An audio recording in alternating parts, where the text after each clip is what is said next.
So next is inverse Laplace transform. So to determine the inverse Laplace transform of f of s, which is equivalent to 1 over s. So as I've mentioned previously, sa pag-evaluate ng inverse Laplace transform, it is quite useful na familiar dapat tayo doon sa table of Laplace transforms of fundamental functions, which is ito. Okay, so let's go back dito. Okay, so dapat familiar tayo dito or memorize natin ito. So the inverse Laplace transform is actually the reverse process of taking the Laplace transform of a given function. So let's say for example, let us consider itong question natin dito, which is indicated as meron tayong f of s, which is equivalent to 1 over s, and we are asked about the inverse Laplace transform nito.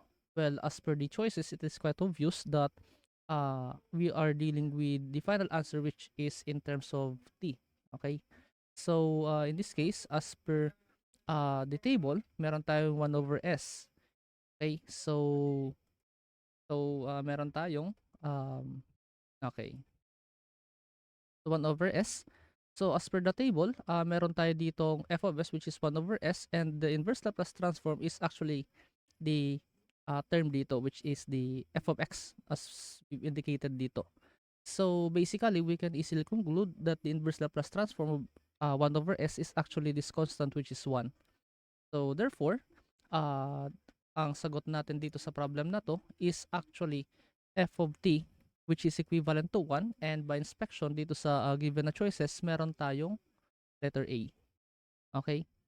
So once again, 1 is the final answer in this question. Okay? So next question, meron tayo ditong inverse Laplace transform of f of s, which is equivalent to 1 over s squared. So itong f of s natin, by inspection, this actually takes the form of 1 all over s raised to n. Okay? So yes, if we go back dito sa table, meron tayong ganito. Actually, this one pala, sorry. N factorial all over n plus 1 n s raised to n plus 1, sorry. So meron tayo dito no, 1 over s squared. Okay? So n factorial pala to, n plus 1. So let me copy muna ito doon sa slide na may table for comparison purposes. Okay? So for you to better understand kung paano natin to sa sinasagutan. So once again, meron tayong f of s, which is equivalent to 1 all over s squared.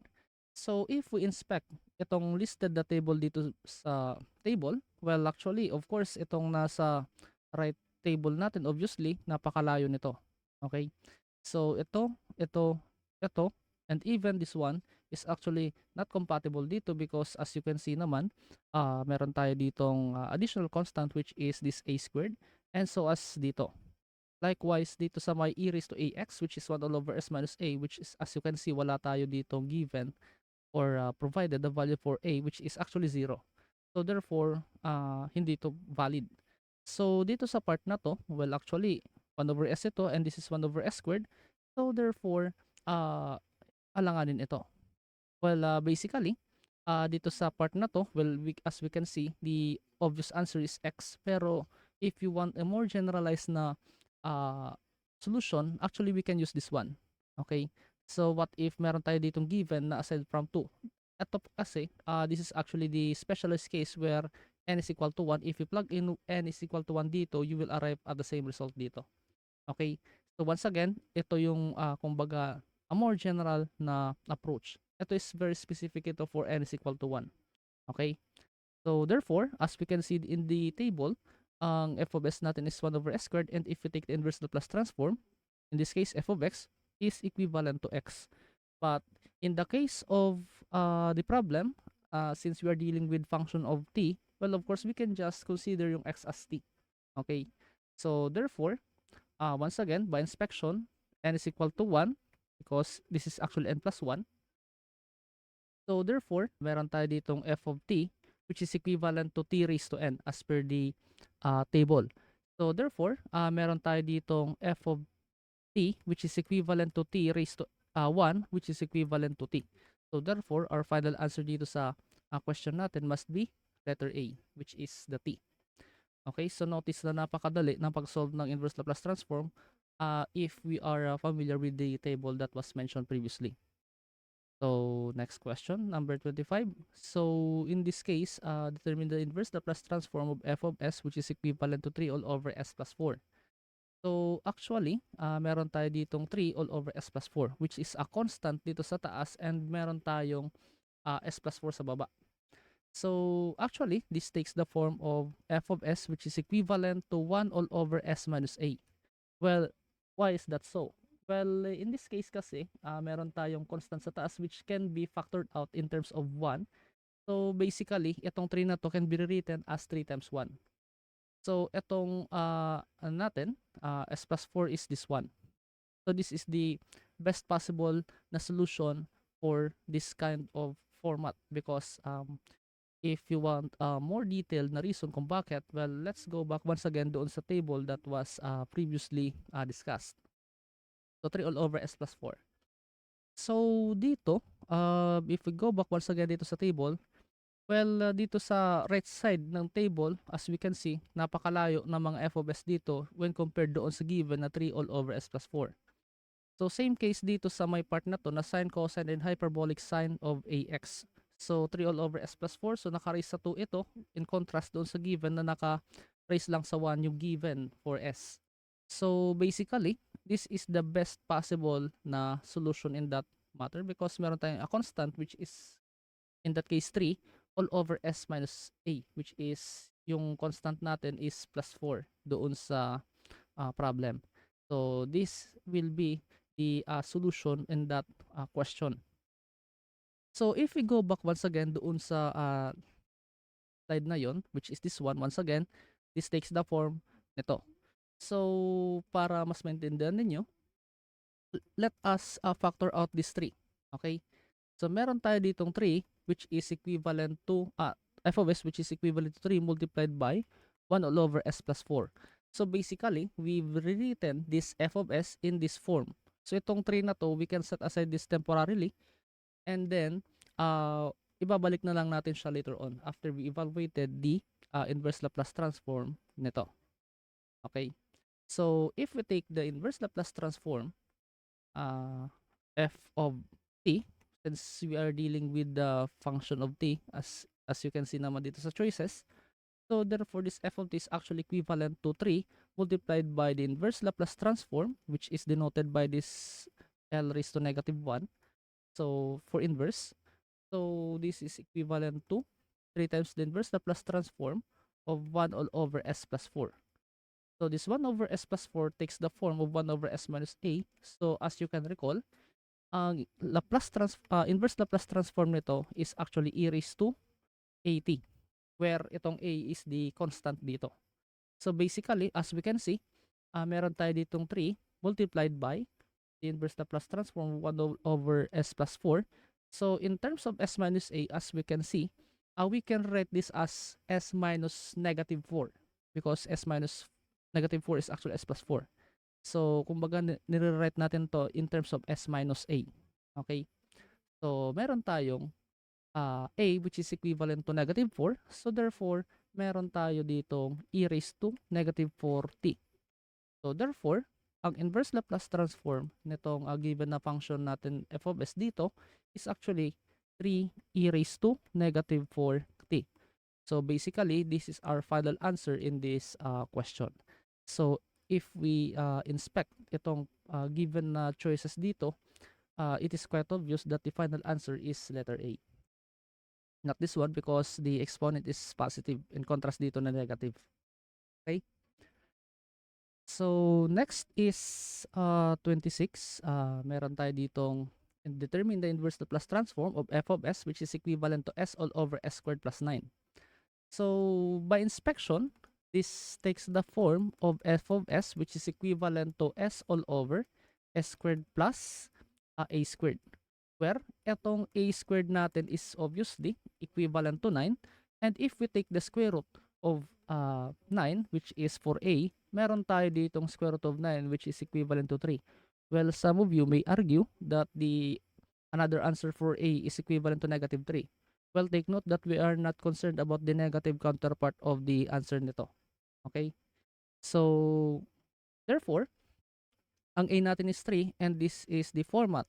Well, as you can recall, doon sa table, well, the inverse Laplace transform nito, ang f of t natin dito must be in the form of cosine of ax or at.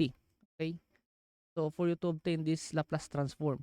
So, therefore, ang sagot natin must be in the form of cosine of at.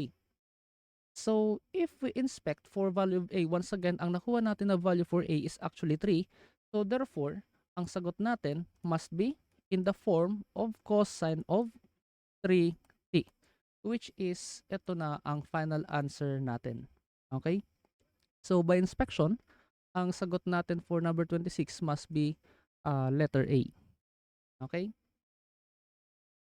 So, next item, which is 27. Determine the inverse Laplace transform of f of s which is equivalent to 5 all over s squared plus 25. So, basically, ito, by inspection, this actually takes the form of s, since constant pala to, ang 5 is constant, so we can rewrite this as a all over s squared plus a squared. So, where ang ano natin, ang a squared natin is 25. So, meron tayo ditong 5 all over s squared plus 25. So, obviously, ang a natin is equivalent to square root of 25, which is equivalent to 5. So, some of you may ask, paano sir kung hindi ito 5? So, pwede kasi itong mapalitan, depende. So, let's say, palitan natin ng 4. So, para makuha natin yung sagot natin dito, dapat ang format must follow this one. So, if you take the square root of a squared, dapat ito ang lalabas. So, if you take the square root of 25, yun na nga, meron tayong 5. So, let's say, meron tayong scenario which is 4 all over, let's say, s squared plus a 25. Okay? For example lang ito ha. So, if you take the square root of 25, once again, dapat 5 ito para masunod ito. So, ang gagawin natin, we can write this 4 as in terms of 5. So, pwede natin siyang i-write as 4/5 times 5. Okay? So, para itong 5 na itong dinagdag natin dito, we'll be replacing this one, and this 4/5 is pwede natin siyang i-set aside because this is actually a constant. So, therefore, pwede natin itong i-write as 4 over 5 multiplied by 5 all over s squared plus a squared. So, notice, 25. 25 ito, sorry. So, therefore, as you can see, itong parenthesis na, naka-parenthesis na expression dito follows the format of this one, and this constant will be set aside muna para masolve natin ito, and then after we solve for this inverse Laplace transform of this term, we can now add this one. Kumbaga ibabalik na lang natin later on. Okay? So, anyway, so this is actually a side note na lang, just in case you encounter a scenario na this numerator na constant is no longer equivalent to the square root of this a squared. Okay? So, but in this case, nagmatch sila, so therefore, there's no need na to do this process. Okay? So, basically, meron tayo ditong 5 all over s squared plus 25, which takes the form of a all over s squared plus a squared. So, if you take the inverse Laplace transform of this one, so the inverse Laplace transform nito of a all over s squared plus a squared must be equivalent to what? Well, as per the table, meron tayong sine of a t. Okay? So, basically, ang sagot natin dito must take this form. So, ang concern na lang natin in this particular problem is the value of a, which was previously solved as the square root of 25, which is 5. So, therefore, ang sagot natin in this case, since ang a natin is 5, so therefore, ang f of t natin or the inverse Laplace transform of the given function f of s must be equivalent to sine of 5t. So, basically, this is our final answer in this problem. So, in this case, wala dito sa choices ang given, wala dito sa choices ang correct answer. So, therefore, ito ang i-consider natin, So, none of the above.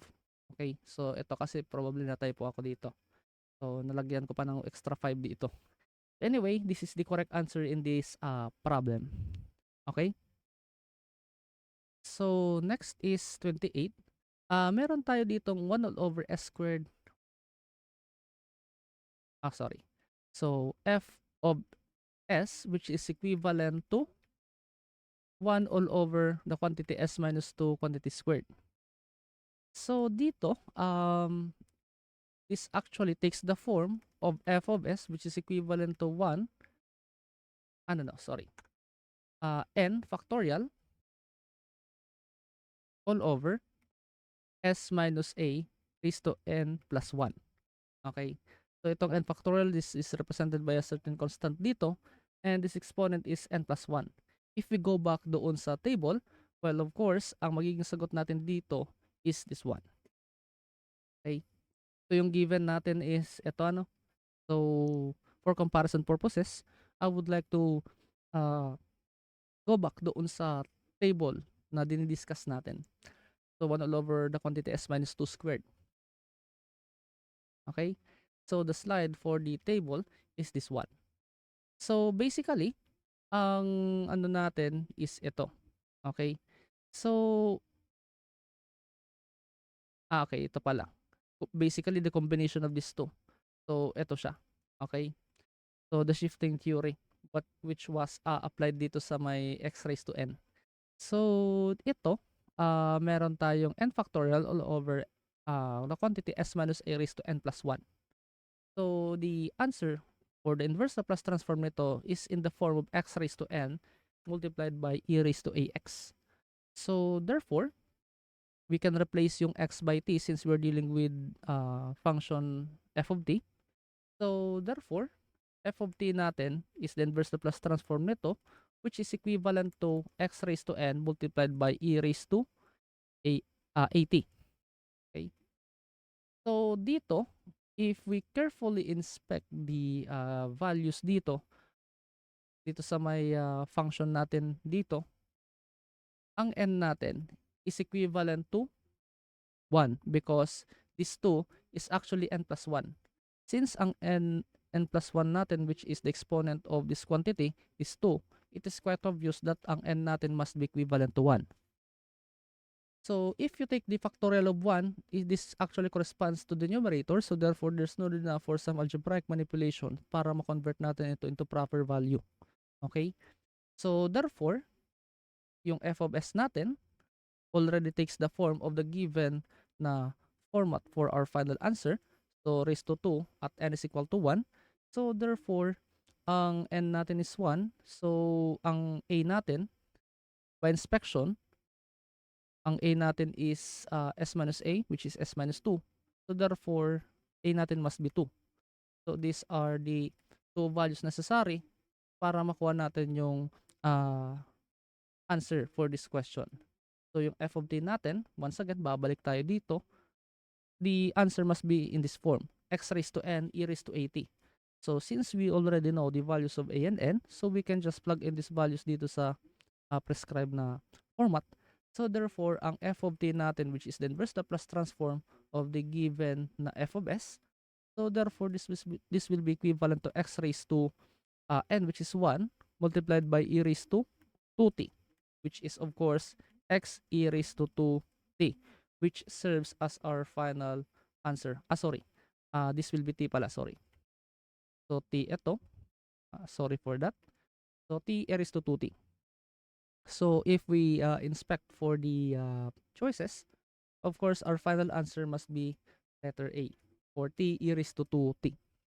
Okay? So, ganun lang kadali ang pagkuha ng inverse Laplace transform. Once again, dapat kabisado natin yung table. So, next is 29. Meron tayo ditong x plus 3 all over x plus 3 squared plus 4. So, dito, f of s is equivalent to s plus 3 all over the quantity s plus 3 squared plus 4. Okay. So, for the sake of the discussion, once again, I would like to go back doon sa table para mas madali natin i-compare. So, yung given na function natin is this one. So, i-compare natin siya dito sa my table. Asan na yun? Okay. So, once again, erase ko na muna ito para meron tayong extra space for uh, the new question or new function. Okay. So f of s is equivalent to s plus 3 all over s plus 3 quantity squared plus 4. So, dito, if we inspect for the uh, provided the function dito, well, wala tayong makikita ang direct na approach for this one. But the closest possible na format nito, actually, this one. Because of the denominator, which is in the form of s minus b quantity squared plus a squared. Dito sa part na to. Okay? So, anong gagawin natin? Well, actually, since ang numerator natin is composed of two terms which are added together, we can actually separate this or convert this into two uh, terms which is in the form of s all over quantity, s plus 3 quantity squared plus 4, and since ang sign ng 3 natin is positive, so plus ito, 3 all over the quantity s plus 3 quantity squared plus 4. So, algebraically, parehas lang naman ito. So, ang ginawa lang naman natin is sineparate lang naman natin itong dalawa. So, applicable ito sa mga numerators, but in the case of denominator, we cannot perform this uh, procedure because obviously it is incorrect. So, notice na meron tayo ditong dalawang terms, which is this one in terms of s ang numerator, and yung denominator is this one. And for the second term, constant itong numerator natin and parehas yung denominator natin dito. So which both takes the form of these two functions. So etong part na to, this takes the form of s all over s minus b quantity squared plus a squared. And itong part na to, this takes the form of a, since this is a constant, all over s plus 3, s minus b, s minus b quantity squared plus a squared. So, we must evaluate the inverse Laplace transform nito separately. Okay? So, let's go back doon sa table, doon sa slide for the question. Anyway, as we can see pala dito sa table natin, this must be in terms of e raised to bx cosine of ax, and ito, if you take the inverse Laplace transform nito, this must be in terms of e raised to bx sine of ax. Okay, so meron na tayong format for the final answer. So, let's go back doon sa slide containing the question. So, as I've mentioned, we can write this as s all over the quantity s plus 3 quantity squared plus 4 plus 3 all over s plus 3 quantity squared plus 4. So, the inverse Laplace transform nito, once again, this takes the form of s all over s minus b quantity squared plus a squared. And eto naman, this takes the form of a all over s plus 3, s minus b quantity squared plus a squared. So let's start evaluating muna ito. Okay? So the inverse Laplace transform of s all over s plus 3 quantity squared plus 4 is equivalent to, since this takes the form of this one, well, we can simply say that the answer for this one is actually equivalent to e raised to bx as we, t, sorry, since we're dealing with t. So, bt ito, cosine of at, as we mentioned doon sa my table. So, therefore, ang expected na sagot natin dito must be e raised to, ang b natin is actually negative 3 because s plus 3 is equal to s minus b. So, therefore, ang b natin must be negative 3. So, therefore, meron tayo dito negative 3t. Cosine of, ang a natin will be obtained from a squared, which is equivalent to 4. So, take the square root of 4. Meron tayo ditong 2 as a. So, 2t. So, we've already obtained the inverse Laplace transform of the first term. How about the second term? So, dito sa ikalawa, medyo magkakaroon tayo ng issue because if you take the square root of 4, meron tayong 2. Well, dapat maging 2 ito. So, gagawin natin dito is yung gaya dun sa previous na item na may diniscuss ako regarding sa pag-match ng ah, constants dito. Okay? So, dapat 2 ito instead of 3. So, dapat we must convert this into 2 without altering the actual value of this term. So, basically, meron tayong uh, A, which is equivalent to square root of 4, which is 2. Well, dapat maging 2 ito. So, basically, ang gagawin natin is to simply rewrite this term as 2. So, meron tayong 3, 2 multiplied by 3 over 2. Basically, itong 3 na to will be replaced by this 1. Because if you carry on the multiplication, makacancel ito, balik lang naman tayo sa 3. Okay? So, divided by s plus 3 quantity squared plus 2 squared. So, which means, this can now be rewritten as 3 halves, if a-factor out natin ito, multiplied by 2 all over s plus 3 quantity squared plus 2 squared. So basically, we can now evaluate its inverse Laplace transform as follows. Okay?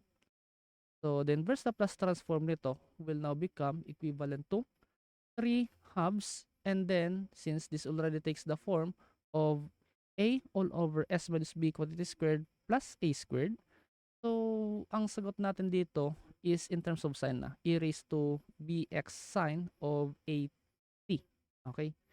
So, of course, this must be equivalent to 3 halves of e raised to. By inspection, ang b natin is negative 3 as similar dito. So, negative 3t ito multiplied by sine na of ang a natin is 2. Okay? 2t. So, therefore, ito yung inverse Laplace transform ng second term, and this is the first term. So basically, makukuha na natin yung sagot natin dito sa problem na to by simply taking the sum of the two, since yung function f of s natin is actually the same sum of these two terms. So individually, kinuha natin yung inverse Laplace transform.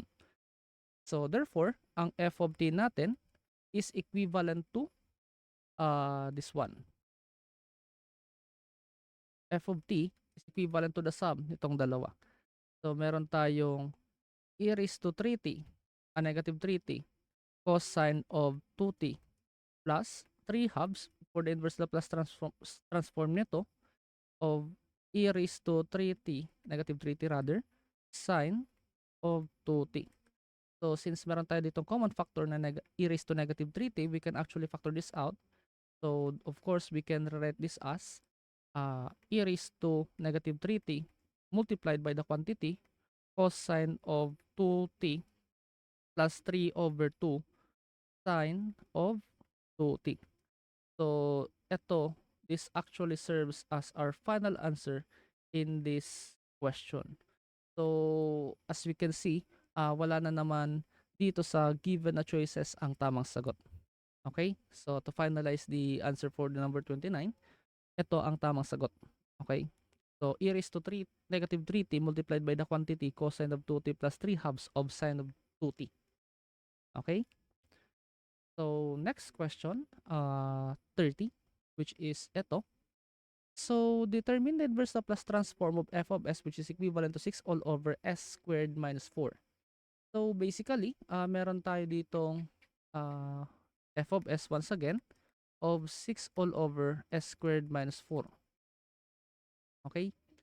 So, for comparison purposes, I would like to go back once again doon sa table. Okay? So, 6 all over s squared minus 4.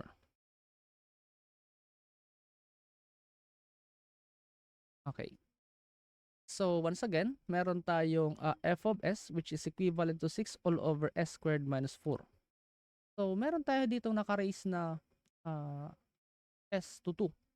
And then, minus 4, which can be represented by a squared. So, basically, we can say that one of the possible na solution is ito.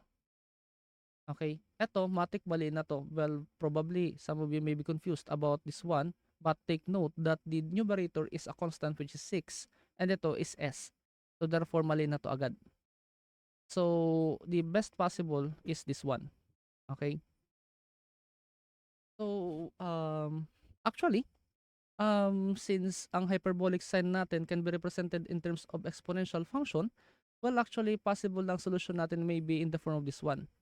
Either of the two will do. Because as we can see, itong s squared minus 4 is actually a perfect square which can be rewritten as s plus a multiplied by s minus a. So, possible, ang sagot natin can be expressed in terms of this one. Aside from the mention ko previously that this hyperbolic sign can be written in terms of exponential form. Okay? So, anyway, para meron tayong basis for our final answer, we can use this one na. Okay? So, a all over s squared minus a squared. Anyway, we can perform both of the method and we will just arrive at the same answer. So, of course, once again, this f of s actually takes the form of a all over s squared minus a squared. So, by inspection, ang a natin, a squared rather, is 4. So, a squared is 4. So, therefore, ang a natin must be equivalent to the square root of 4, which is 2. So, therefore, itong f of s natin, which is 6 all over s squared plus, minus 2 squared, dapat 2 ito. So, we can factor out 2 dito. So, which means, itong 6 na to, pwede natin siyang i-write as 3 times 2. So, 3 times 2 is 6. So, itong 2 na to will be retained dito para masunod itong format and this 3 will be set aside na dito. Tatabi na lang natin dito. So, therefore, we can say that this is equivalent to 3 multiplied by 2 all over s squared plus 4. Minus 4 rather. So, this already follows the format of a all over s squared minus a squared. So, itong 3, which is multiplied dito, babalik lang naman tayo dito. So, basically, they are the same. So therefore, the inverse Laplace transform of this one is in the form of hyperbolic sine of uh, at.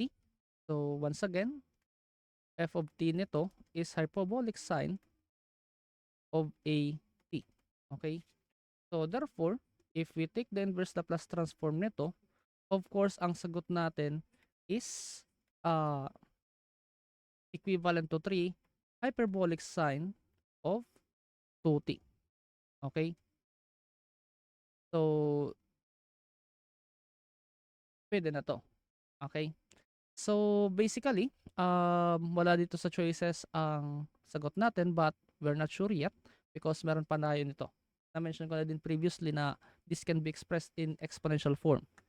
So,